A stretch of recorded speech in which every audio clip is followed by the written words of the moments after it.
Notre absence de nature est un genre de vide abyssal qu'on tente de combler en nous aménageant en priorité autant d'identité. Et à ce niveau, nous ne manquons pas d'imagination. Mais ces tentatives sont par définition autant de combats perdus d'avance. Nous ne sommes pas conçus pour devenir quelqu'un. Cette absence qui nous habite, après nous avoir dévêtus de l'intérieur, nous refusera au dehors autant d'habits susceptibles de nous couvrir à ce point jusqu'à nous délivrer une identité.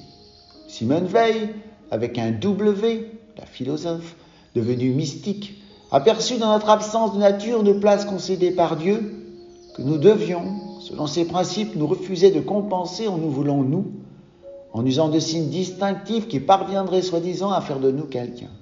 Il fallait même, selon Simone Veil, pour reconnaître Dieu, veiller à ne pas y croire, puisque l'imaginer faisait un Dieu à notre image et non pas un Dieu à l'image de Dieu. L'idée de la philosophe était à partir de nous de rendre à Dieu cette place en nous concédée par lui. Au final, pour atteindre cette harmonie-là, il fallait veiller à notre tour à ne pas exister, autant que Dieu, à sa manière, pouvait être inexistant.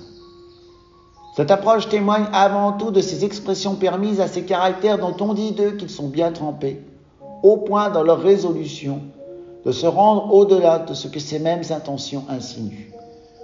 Bien sûr, cette réflexion ne manque pas de pertinence, et ce qui émane d'elle me paraît ressembler à ce genre d'insistance contre-productive, remarquée notamment chez ces oiseaux étranges qui battent des ailes autant qu'ils le peuvent, en veillant, en enserrant de leurs pattes ce portique qui d'ordinaire les soutient, à s'y maintenir accrochés.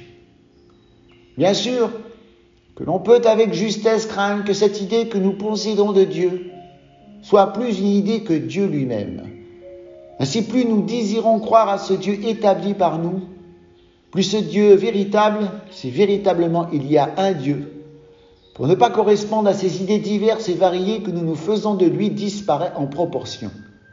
Ainsi, selon cette approche, plus vous le priez, plus vous concevez Dieu à travers vous, alors que Simone Veil nous inciterait plutôt à nous concevoir nous à travers Dieu, en veillant une fois encore à laisser libre cette place en nous, voulue par Dieu, inoccupée.